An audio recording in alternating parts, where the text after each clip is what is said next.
Hello बच्चों, बहुत बहुत स्वागत है आपका अपने चैनल कक्षा गणित में।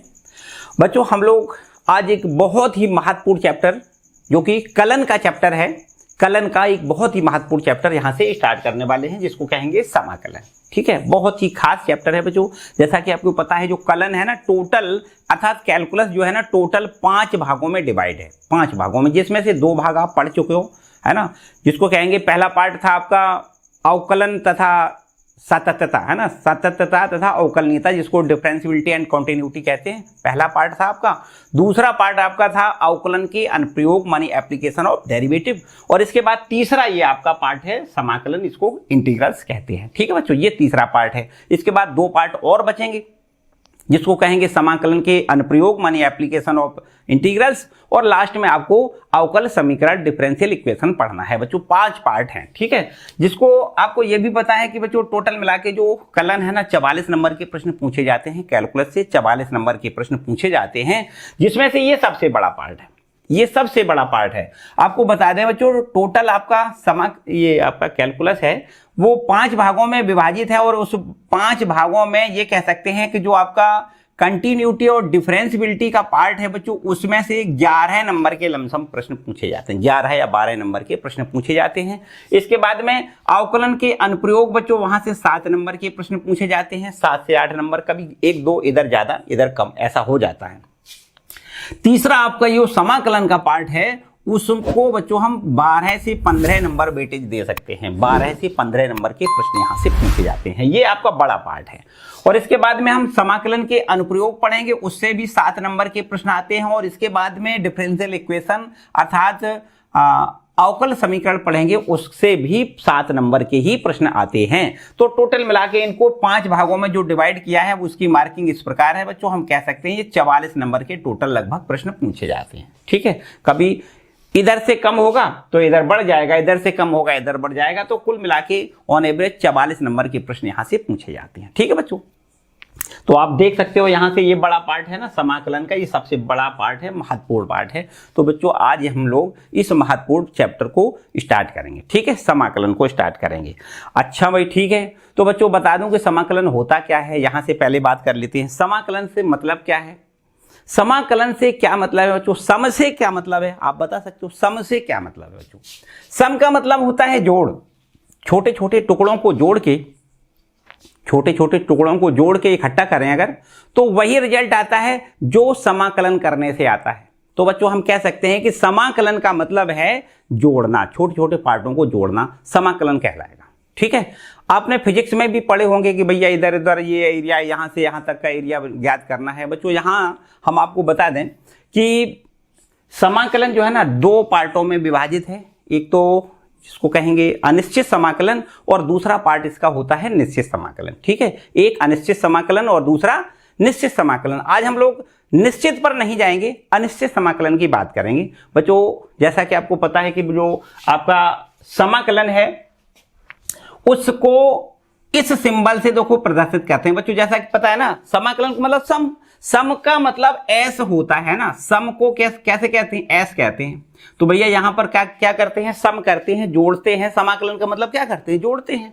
लेकिन बच्चों होता यह है वास्तव में कि जो समाकलन करते हैं, जोड़ते हैं ना, वो लगभग वैल्यू उसकी आती है, लगभग वैल्यू आती है, बिल्कुल एकदम जस्ट जोड़ के बराबर नहीं आती। जैसे 2 + 2 जोड़ते हैं तो 4 हो जाता है ना, तो 4 वहां पर 4 नहीं, एन एवरेज लगभग 4 के बराबर होता है। इसलिए इस निशान को भी लगभग कर दिया गया, सम एस के बराबर लगभग कर दिया गया। क्या किया, इसको इधर से हैंग कर दें ऊपर की ओर यूं, और इसको इधर की ओर कर दें, तो बच्चों इसका कुछ रूप यूं ऐसा हो जाता है ना। इस सम के निशान को इस प्रकार से हम लोग डिनोट करेंगे, इस प्रकार से। ठीक है, मतलब सम जैसा, सम का मतलब जोड़ तो है लेकिन जोड़ पूरा जोड़ नहीं है, जोड़ जैसा है, सम जैसा है, इसलिए सम जैसा ही इसको निशान को बना दिया गया है, ऐसा नहीं रखा गया, थोड़ा सा बिगाड़ दिया गया है। तो आपको याद रखना है बच्चों, इस सिंबल से सम का ये सिंबल मतलब इंटीग्रेशन का ये आपका सिंबल है। ठीक है, इस सिंबल से हम इसको डिनोट करते हैं, याद रखिएगा इसको। ठीक है बच्चों,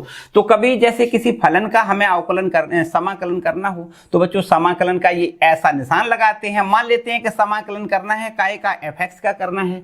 अच्छा, किसके रिस्पेक्ट में करना है बच्चों, ये भी आगे लिखना पड़ता है कि अगर x के रिस्पेक्ट में करते हो तो यहाँ पर dx लिखना है। है ना। इस फलन का हम x के रिस्पेक्ट में समाकलन करेंगे तो बच्चों हम ऐसे लिखेंगे, फलन का समाकलन x के रिस्पेक्ट में, ये समाकलन का निशान लगा देते हैं, ठीक है। अच्छा एक बात और बच्चों, जैसा कि हमने बताया कि समाकलन जो है ना दो तरीके से, दो भागों में इसको विभाजित किया गया है। ये तो है अनिश्चित समाकलन। अगर हम बात करें बच्चों यहां से कि भाई a से b तक हमें समाकलन करना है, कहां से कहां, लिमिट दे दी है, लिमिट दे दी है किस क्षेत्र से किस क्षेत्र तक समाकलन करना है। तो बच्चों यहां से ये लिमिट अगर दे दी गई कि a से b में अगर आपको समाकलन करना है तो ये समाकलन बच्चों होता है, इसको क्या कहते हैं, निश्चित समाकलन। क्या कहते हैं, निश्चित समाकलन। इसकी चर्चा हम थोड़ी और डिटेल में आगे वाले वीडियो में करेंगे, ठीक है। आज यहां पर निश्चित समाकलन की बात नहीं, बल्कि हम आज बात करेंगे अनिश्चित समाकलन की, अनिश्चित समाकलन, ठीक है। अनिश्चित समाकलन की बात हम लोग आज करेंगे बच्चों, ठीक है। और इस हिसाब से बच्चों यहां से आज आपको ये अनिश्चित समाकलन कंप्लीट करना है कि कोई भी प्रश्न आपसे बिल्कुल बच के ना जा पाए, कोई भी प्रश्न बच के ना जा पाए, इस हिसाब से आपको कंप्लीट करना है, ठीक है बच्चों। चलिए बहुत अच्छी बात है। अब बच्चों बात करते हैं, अपने मुद्दा की स्टार्टिंग करते हैं कि समाकलन में अनिश्चित समाकलन क्या होता है, यहां से स्टार्टिंग की जाए, ठीक है बच्चों। अब बता दें बच्चों समाकलन की बात कि अब समाकलन होता क्या है, कैसे करते हैं। बच्चों आपने अवकलन पढ़ा है ना, अवकलन की जो प्रतिलोम संक्रिया है उसी को बच्चों समाकलन कहते हैं। देखो कितनी बात सिंपल हो गई, ये तो बिल्कुल घुमा फिरा के बात वही हो गई जो हमने अवकलन अब तक पढ़े हैं। अवकलन की जो प्रतिलोम संक्रिया है उसी को हम समाकलन कहते हैं। जैसे बता दूं बच्चों कि जैसे कोई फलन हमारा है ना, इसका हमें समाकलन करना है। मान लेते हैं कि f(x) का हमें समाकलन करना है, ये समाकलन करना है काहे का, f(x) का। तो यहां पर समझते हैं थोड़ी देर के लिए, हमने अवकलन से स्टार्टिंग करते हैं। देखो अवकलन से पहले स्टार्टिंग करते हैं, हमने d/dx लिखा और यहां लिख दिया f(x), मतलब इस f(x) का x के सापेक्ष अवकलन किया और मान लेते हैं बच्चों ये हमें मिल गया कैपिटल f(x). इसका हमने अवकलन किया तो अवकलज हमें ये मिल गया, है ना, डेरिवेटिव मिल गया। अब हम ये कह सकते हैं कि इस डेरिवेटिव का अगर हम समाकलन कर दें तो यही बच्चों मिल जाता है। यही हमने बताया कि इसकी क्या है, रिवर्स प्रोसेस है, ठीक है। Integration as the reverse process of differentiation, आपको इतना याद रखना है, ठीक है। इंटीग्रेशन क्या है, रिवर्स प्रोसेस है डिफरेंशिएशन की। तो बच्चों यहां से इसका अगर हम इंटीग्रेशन करें f(x) का dx, मतलब x के सापेक्ष f(x) का इंटीग्रेशन करें तो बच्चों हमें क्या मिल जाएगा, f(x) मिल जाएगा, ये देखो मिल जाएगा, ठीक है, इस तरीके से। और एक और बात बता दूं बच्चों, जब इंटीग्रेशन करते हैं तो एक कांस्टेंट लेते हैं। अभी कांस्टेंट की भी बात बताएंगे, भाई कांस्टेंट क्यों लेते हैं इसकी भी बात बताएंगे, ठीक है। इतनी बात बस समझो कि अगर हम किसी फलन का अवकलन करें तो हमें जो अवकलज मिलता है, मतलब जो डेरिवेटिव मिलता है, उस डेरिवेटिव का अगर समाकलन कर दिया जाए तो बच्चों वही फलन मिल जाएगा जिसका हम अवकलन कर रहे थे। आई बात समझ बच्चों। ये जैसे हम आपसे ये कहें कि हमारे पास कोई ये फलन है d/dx और यहां पर लिख देते हैं x²। इस x² का हम अवकलन करें बच्चों, कितना मिलेगा, x² का अवकलन हमें मिल जाएगा 2x। कितना मिल जाएगा, 2x मिल जाएगा, बिल्कुल ठीक है। तो इसका मतलब ठीक ये हो गया बच्चों कि इसका अगर हम समाकलन करें तो हमें x² मिल जाएगा। मतलब हमारी बात ये हो गई कि भाई अगर हम 2x का समाकलन करें x के रिस्पेक्ट में तो हमें x² मिल जाएगा बच्चों, ये हमारी बात हो गई। बात आई समझ में। इसका अवकलन करें तो क्या मिलेगा, ये मिलेगा, इसका मतलब इसका समाकलन ये होगा। इतनी बात है। बताओ यहां पर बच्चों हमने कुछ अभी समाकलन के बारे में क्या सीखा है, हमने तो अवकलन सीखा है ना। अवकलन के उल्टी प्रोसेस कर दो, बस समाकलन मिल जाएगा। जो हमारा डेरिवेटिव मिलता है उस डेरिवेटिव का अगर हम समाकलन करेंगे तो वही फलन मिलेगा जिसका हमने अवकलन किया है। इतनी सी बात है, ठीक है। एक और बात बच्चों बता दूं, जैसा कि हमने बताया कि अभी सी के बारे में बताएं। सी क्या है, यहां पर सी है तो वास्तव में इसको कहते हैं समाकलन स्थिरांक कहते हैं, कांस्टेंट राशि है ये, इसको समाकलन कांस्टेंट भी कहते हैं, ठीक है। इंटीग्रेशन कांस्टेंट कहते हैं। अच्छा भाई अब यहां इसको लगाते क्यों है, इसका क्या मतलब है बच्चों। एक बात बताओ, क्या हम आपसे ये पूछें कि भाई x² + 1 का अवकलन कितना होगा, तो बच्चों इसका अवकलन कितना बताओगे आप। इसका अवकलन हम बताएंगे कि भैया इसका अवकलन 2x होता है, ठीक है। अच्छा भाई अब हमें एक बात और बता दो कि भाई एक्स स्क्वायर प्लस 2 का अवकलन कितना होगा। तो बच्चों आपको लिखना है भैया 2x होगा, क्योंकि ये अचर का तो शून्य हो जाता है ना। इसके बाद हम बता दें भैया कि d over D X x square plus 5 का अवकलन कितना होगा। तो अभी आपको कहना है 2x होगा। मतलब ऐसी हजार और करोड़ों अनंत ऐसे फंक्शन हो सकते हैं जिनके डेरिवेटिव 2x आएंगे। जिनके डेरिवेटिव क्या आएंगे? 2x आएंगे। इसका मतलब ये हुआ, इसका मतलब देखो इसका समाकलन करोगे बच्चों तो अभी यही आएगा। इसका समाकलन देखो, हमने बताया कि भैया जो डेरिवेटिव जो मिलता है, डेरिवेटिव का समाकलन ये होता है।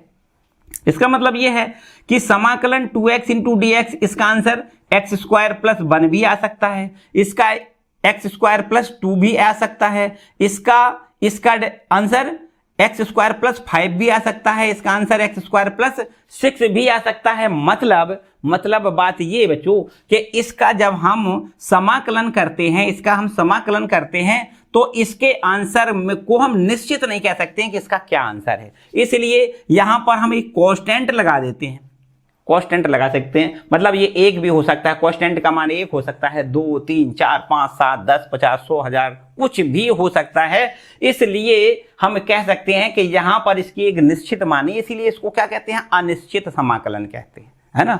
इसका यहां पर हम कह सकते हैं कि ये 2x का समाकलन ये भी हो सकता है, 2x का समाकलन ये भी हो सकता है, 2x का समाकलन ये भी हो सकता है। अर्थात 2x एक ऐसा ये आपका 2x का समाकलन जब करते हैं तो एक निश्चित वैल्यू नहीं आती, एक निश्चित फंक्शन नहीं आता।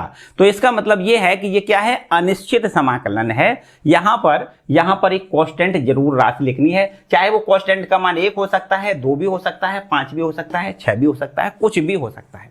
एक ढेर सारे ऐसे फलन होते हैं जिसका समाकलन करने पर हमें एक्स स्क्वायर प्लस कुछ मिलेगा, एक्स स्क्वायर कुछ मिलेगा, कुछ कांस्टेंट। ठीक है, आई बात समझ में बच्चों? समझ में आएगी तो हम यहां पर आगे बढ़ते हैं। सी का मतलब आपको पता हो गया कि भाई सी क्यों लगाते हैं, है ना। सी का मतलब आपको पता चल गया। चलो भाई, बहुत अच्छी बात है। अब बच्चों अपनी मेन मुद्दे की बात करते हैं कि समाकलन के फॉर्मूले कहां से आए। अब भाई समाकलन के फॉर्मूले, चूंकि समाकलन आया कहां से? अवकलन की प्रतिलोम संक्रिया है, तो इसका मतलब हम अवकलन के जो फॉर्मूले हैं उनको उल्टा करके हम यहां पर कंप्लीट करेंगे। समझो बात बन जाएगी। अच्छा बच्चों, यहां अवकलन कहां से स्टार्ट करते हैं? अवकलन कहां से स्टार्ट करते हैं? जब हम अवकलन हमने पढ़ा था तो सबसे पहला फॉर्मूला पढ़ा था कि भैया एक्स की पावर n का अवकलन क्या होता है। देखो यहां पर बता दें कि यहां से d ओवर डी एक्स हमने सबसे पहले ये आपका फॉर्मूला पढ़ा था कि भैया x पावर n का अवकलन x के सापेक्ष क्या होता है। तो आपने पढ़ा था कि भाई n पहले आता है और यहां से n में से एक घात कम कर देते हैं, जो घात लगी होती है उसमें से एक कम कर लेते हैं। n पहले लिखते हैं, n में -1 कर देते हैं। ये हमारा फॉर्मूला था। अच्छा हम ये भी बताओ बच्चों, ये इसको कैसे करोगे? x की पावर n प्लस 1 लिखा हो, अगर x पावर n प्लस 1 लिखा हो तो इसका अवकलन कैसे करोगे? तो यहां पर हम ऐसे कहेंगे कि भैया n प्लस 1 पहले आ जाएगा और इसके बाद में x की पावर n बचेगा। क्या बचेगा? x पावर n बचेगा। बिल्कुल ठीक है। अच्छा, एक यही फॉर्मूले को अगर हम ऐसे बदल दें कि x पावर n प्लस 1 और ये n प्लस 1 दिखाई दे रहा है, यहां भाग में ले आए n प्लस 1, तब यहां पर बच्चों क्या बचेगा? x पावर n बचेगा। मतलब इसका डेरिवेटिव आपका ये है। इसका मतलब इसका समाकलन करोगे तो ये आएगा। यहां से हम ऐसा कह सकते हैं कि समाकलन ऑफ x पावर n बराबर समाकलन of x power n dx। dx का मतलब x की पावर n का dx का मतलब x के सापेक्ष अवकलन। x पावर n का अवकलन काय के सापेक्ष? x के सापेक्ष अवकलन क्या बनेगा बच्चों? यहां से x power n plus 1 upon में n प्लस 1 होगा। एक कांस्टेंट तो लगाना ही लगाना है, जैसा कि हमने बताया कि एक कांस्टेंट हर प्रश्न में समाकलन कर दो, कांस्टेंट लगा दो। ठीक है, कांस्टेंट क्यों लगाते हैं ये आपने समझ रखा है ना। कांस्टेंट का मान कुछ भी हो सकता है।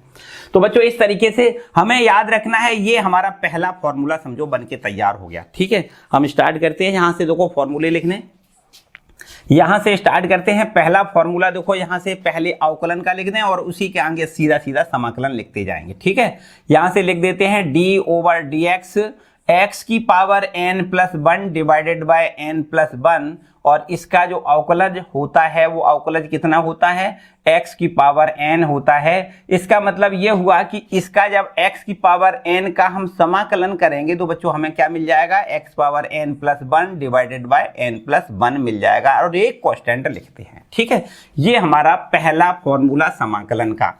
याद ऐसे रखना है बच्चों क्या कि x की पावर अगर n लिखा है तो इसका समाकलन करना है तो इस n में एक जोड़ना है और जो भी घात हमारी यहां बनती है उसी घात का यहां भाग कर देना है, प्लस कांस्टेंट लिखना है। समझो आंसर आ गया। जैसे कोई यहां पर आपसे पूछ दे कि भाई x पावर 5 का समाकलन करो x के सापेक्ष, तो बच्चों बिल्कुल एकदम सीधा सीधा आपको क्या करना है, 5 प्लस 1 बटे में 5 प्लस 1 प्लस कांस्टेंट।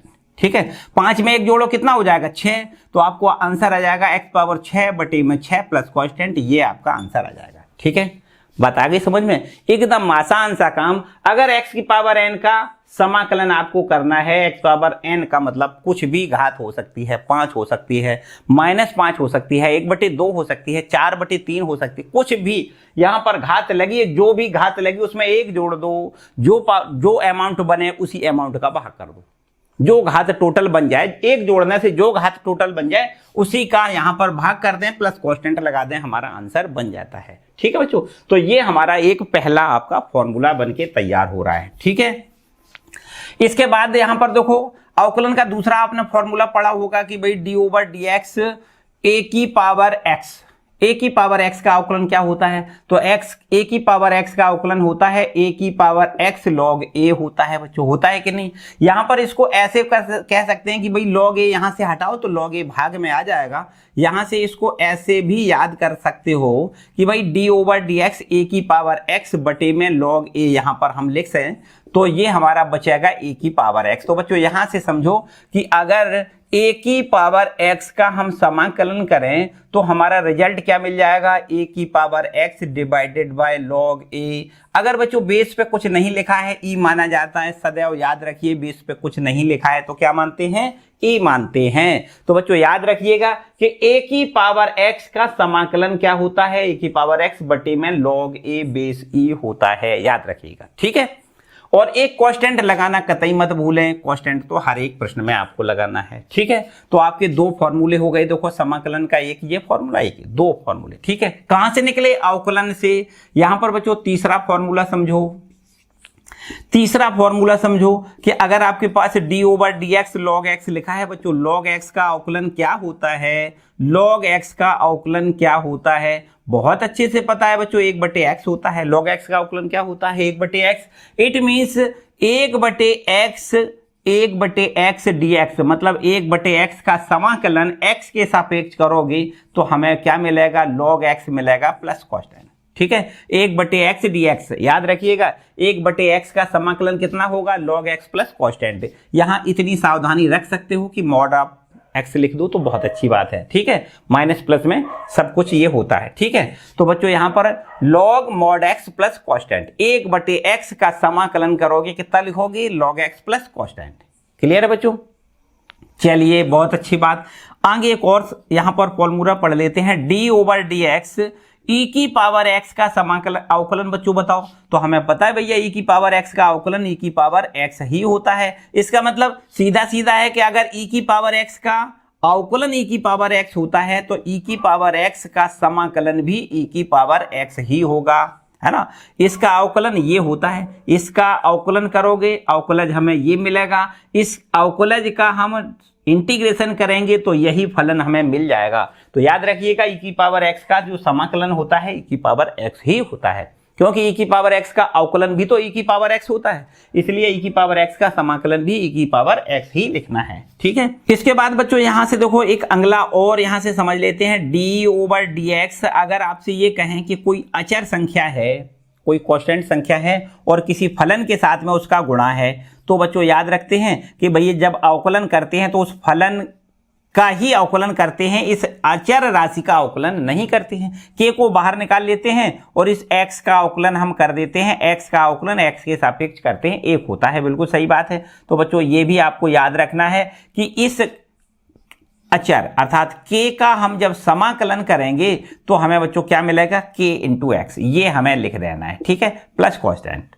किसी भी कांस्टेंट संख्या, जैसे जैसे जैसे जैसे हमारे पास समाकलन है और हम यहाँ पर 5x लिखें और आपसे ये कहें कि भाई ये 5x का समाकलन करो, तो क्या करना है बच्चों, ये हमारा जो 5 है ना, इसका हमें समाकलन नहीं करना है, उसको समाकलन से बाहर करना है। अब समाकलन केवल x का करना है, तो 5 हमारा ज्यों का त्यों रहेगा। x का समाकलन कैसे करते हैं, x का समाकलन कैसे करते हैं, x का समाकलन करने के लिए इस पर एक पावर मानी जाएगी, तो भैया यहां पर एक और जोड़ो। समाकलन करते हैं तो क्या करते हैं, x पावर n में क्या करते हैं, n में एक घात और जोड़ते हैं, मतलब 2 लिखते हैं, और जो घात बनती है उसी घात का यहां पर भाग कर देते हैं। ये हमारा आंसर आता है ना, यही तो आंसर आता है।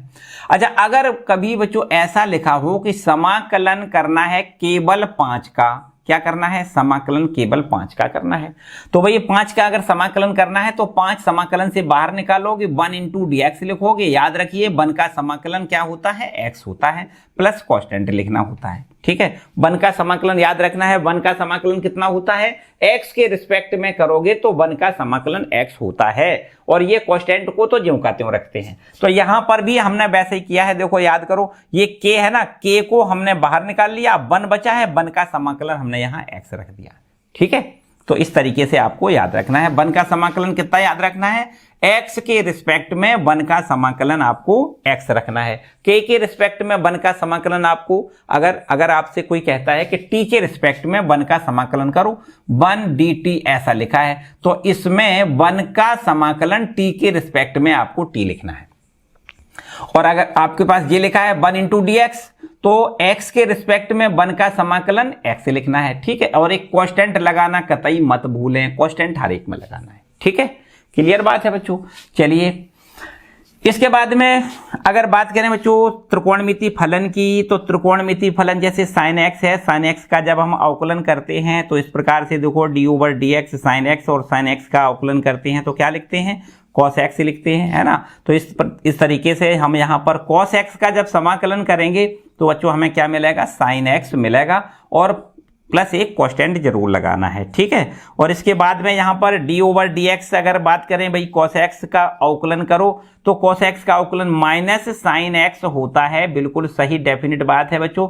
तो यहाँ से माइनस sin x का जब हम समाकलन करते हैं, माइनस sin x का हम समाकलन करते हैं, तो बच्चों हमें क्या मिलता है, हमें मिलता है cos x। ठीक है, प्लस कांस्टेंट। इसको ऐसे भी याद कर सकते हो कि यहाँ से माइनस खत्म करो और यहां पर माइनस लगा दो। sin x का समाकलन होता है x के रिस्पेक्ट में minus cos x plus constant. ठीक है, ऐसे भी आप याद कर सकते हो। इसी क्रम को और आगे बढ़ाते हुए अगर हम बात करें बच्चों sin cos tan की, तो यहां पर इसका नंबर डाल देते हैं 8वां।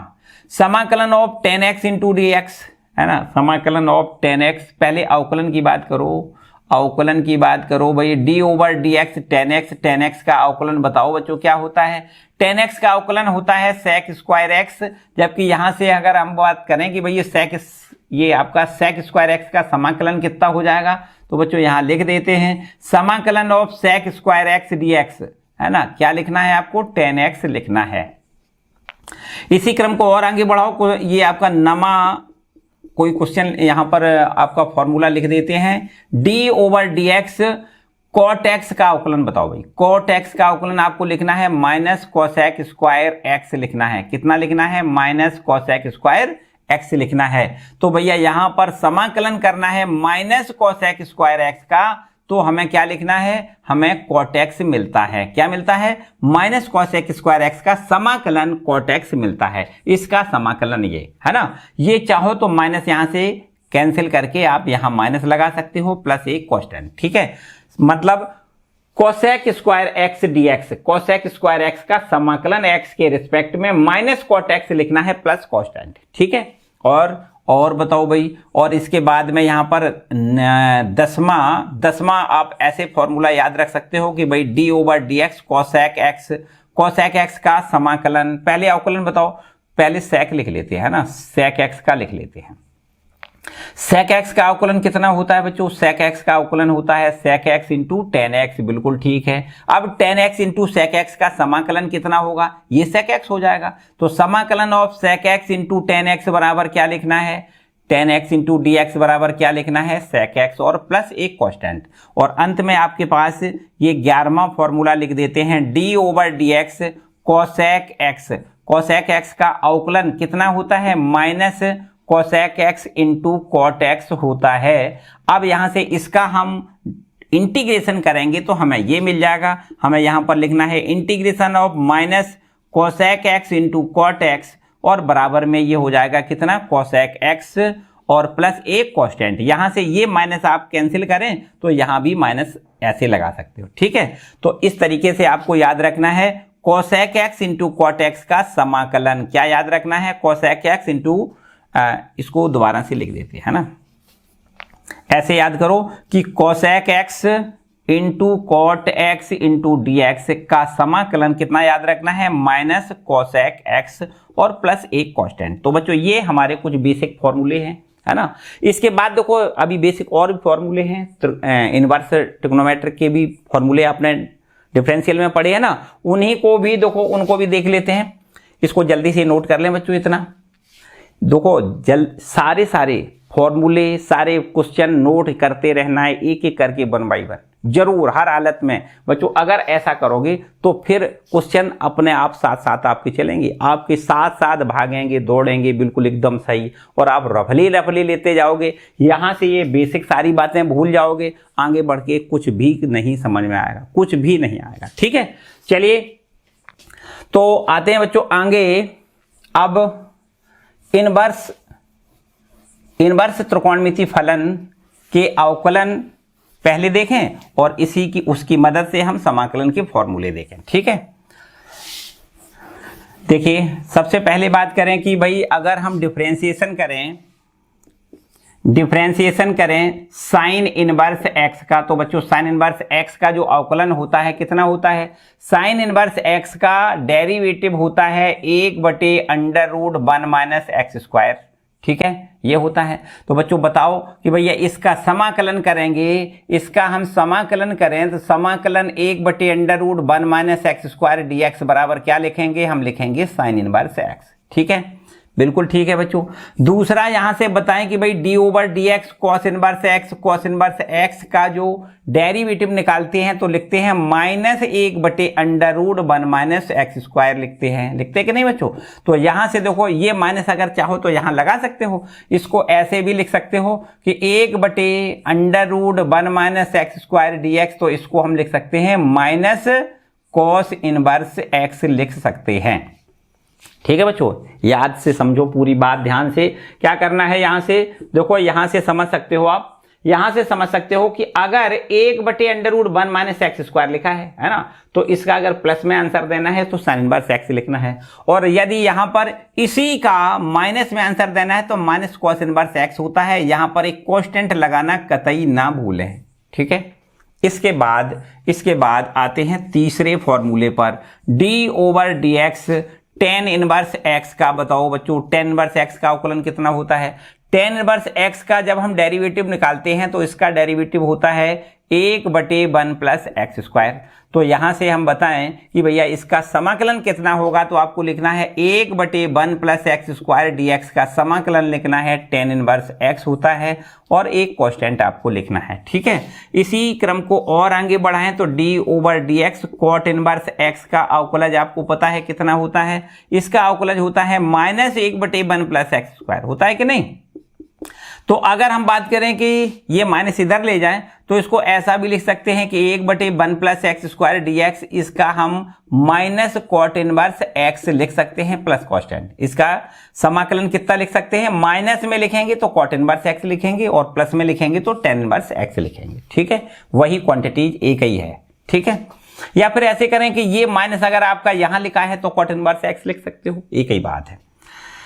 इसके बाद डी ओवर डी एक्स आगे आओ, sine inverse cos inverse tan inverse cot inverse sec inverse x का बताओ बच्चों, सेक इनवर्स एक्स का डेरिवेटिव कितना होता है, तो सेक इनवर्स एक्स का होता है 1/x into under root x square minus 1 होता है। इसका समाकलन कितना हो जाएगा, तो समाकलन of 1/x into under root x square minus 1 into d x बराबर हो जाएगा सेक इनवर्स एक्स, और एक कॉन्स्टेंट आपको लिखना है, ठीक है।